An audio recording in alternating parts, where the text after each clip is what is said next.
시간 하나님을 사랑하는 마음과 예배를 사모하는 마음으로 새벽을 깨워 예배 자리에 나오신 여러분들을 환영하고 축복합니다.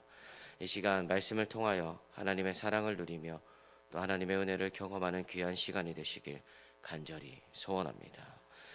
이제 이스라엘 백성들은 곧 요단강을 건너 가나안 땅으로 들어가게 됩니다. 그곳은 적과 꿀이 흐르는 약속의 땅이기도 하지만 동시에 화려한 우상 문화와 미신 그리고 세속적인 가치관이 팽배한 곳이기도 합니다. 이러한 상황에서 모세는 하나님의 백성이 그 땅에서 어떻게 거룩함을 지키며 살아가야 하는지, 또 누구를 의지해야 하는지, 그리고 누구의 목소리에 귀를 기울여야 하는지를 아주 구체적으로 가르쳐주고 있습니다. 오늘 말씀은 크게 세 부문으로 나뉘는데요. 첫째는 제사장과 레위인의 기업에 대한 말씀, 둘째는 가나안의 가증한 행위를 본받지 말라는 경고, 셋째는 장차 오실 참된 선지자에 대한 약속입니다. 먼저 1절에서 8절까지의 말씀은 제사장과 레위 지파에 대한 규정입니다.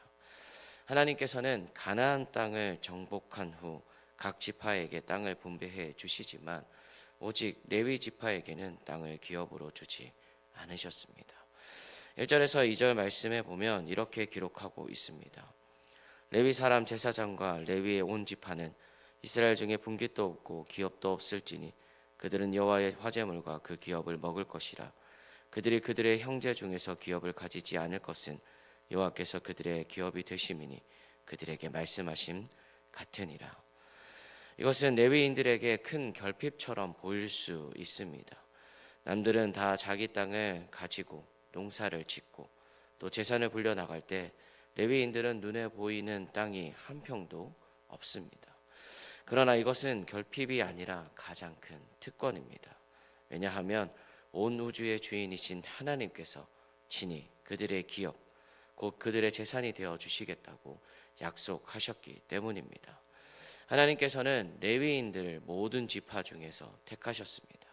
그리고 그들을 거룩하게 구별하여 하나님을 섬기는 일에 전념하게 하셨습니다. 그들이 세상 일에 얽매이지 않고 오직 예배와 말씀 사역에 집중할 때 하나님께서는 백성들이 드리는 헌물과 11조를 통해 그들의 삶을 책임져 주셨습니다. 구약의 레위인과 제사장은 오늘날 예수 그리스도를 믿는 우리 모두의 모형입니다. 베드로전서 2장 9절 말씀에서 우리를 왕같은 제사장이라고 부르고 있습니다. 이 세상 사람들은 눈에 보이는 땅, 또 통장의 잔고, 아파트 평수를 자신의 기업으로 삼고 살아갑니다. 그것이 없으면 불안하고 또 그것을 더 가지려고 아둥바둥합니다. 하지만 우리는 다릅니다. 우리는 세상의 소유가 아니라 하나님 그분 자체를 기업으로 삼는 사람들입니다. 하나님께서 우리의 기업이 되신다는 것은 하나님이 우리의 생계를 책임지신다는 의미이자 우리의 미래를 보장하신다는 그러한 뜻입니다. 혹시 지금 물질적인 문제나 미래 불확실성 때문에 두려워하는 분이 계십니까? 눈에 보이는 기업이 없다고 낙심하지 마시기 바랍니다. 에스겔 44장 28절 말씀에 내가 곧 그의 기업이라고 말씀하신 하나님을 신뢰하시기 바랍니다. 하나님을 기업으로 삼는 사람은 결코 망하지 않으며 부족함이 없다는 것을 믿으시며 살아가는 여러분들이 되시길 간절히 소원합니다. 두 번째로 9절에서 14절까지의 말씀에서 모세는 이스라엘 백성들이 가나안 땅에 들어갔을 때 그 민족들의 가증한 행위를 본받지 말라고 강력하게 경고하고 있습니다. 10절에서 11절 말씀에 보면 아들이나 딸을 불 가운데로 지나가게 하는 자, 점쟁이, 기륭을 말하는 자, 요술하는 자, 무당, 신접자, 초혼자 등을 용납하지 말라고 하십니다. 이것은 당시 가나안 사람들이 미래에 대한 두려움을 해결하기 위해서 의지했던 미신적인 방법들입니다. 그들은 전쟁의 승패나 농사의 풍년과 흉년, 인간의 수명과 복을 알기 위해 귀신을 부르고 점을 쳤습니다. 오늘날도 마찬가지입니다. 첨단 과학의 시대라고는 하지만 여전히 많은 사람들이 불안한 미래 때문에 점집을 찾고 또 오늘의 운세를 보고 손 없는 나를 따집니다. 하지만 14절 말씀에 이렇게 기록하고 있습니다. 내게는 내 하나님 여호와께서 이런 일을 용납하지 아니하시느니라. 하나님의 자녀는 미래를 알기 위해서 점쟁이를 찾지 않습니다. 우리의 미래가 하나님의 섭리와 주권 아래 있음을 믿기 때문입니다. 하나님은 우리에게 분명한 기준을 주십니다. 13절 말씀입니다. 너는 내 하나님 여호와 앞에서 완전하라.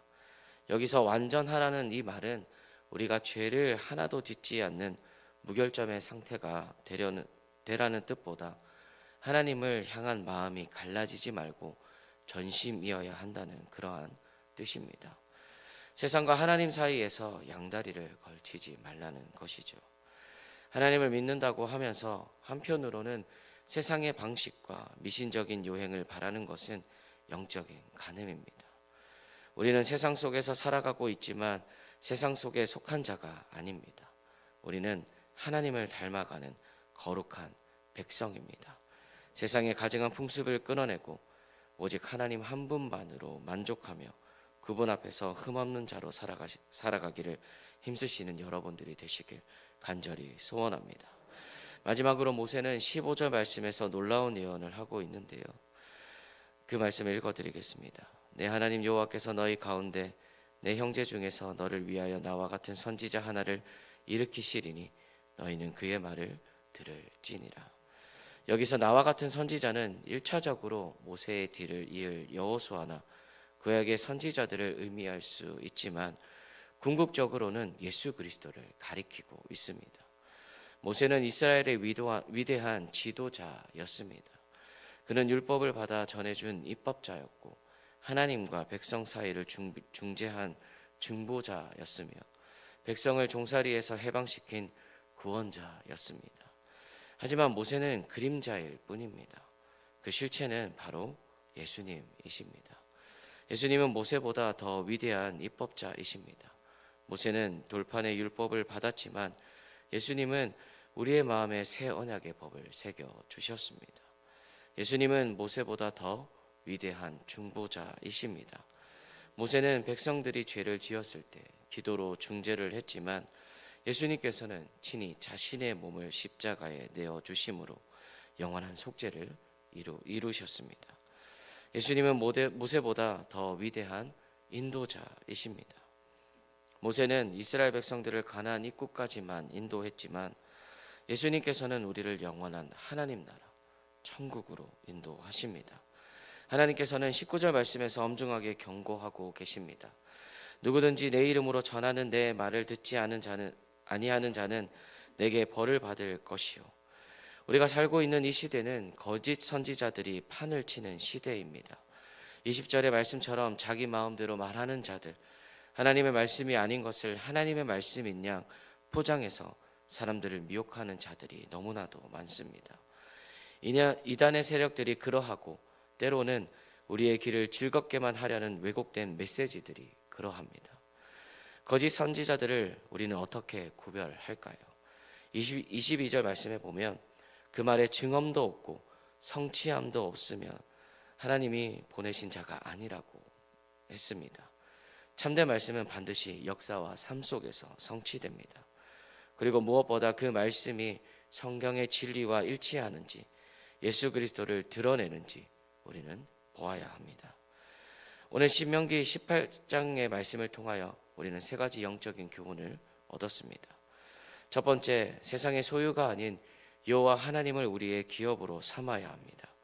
눈에 보이는 것이 없어도 하나님이 계시면 우리는 모든 것을 가진 자입니다. 두 번째로, 세상의 미신과 가증한 풍습을 버리고 하나님 앞에서 완전해야 합니다. 거룩함이 우리의 능력입니다. 세 번째로, 거짓된 소리에 현혹되지 말고 참된 선지자이신 예수 그리스도의 말씀만 들어야 합니다.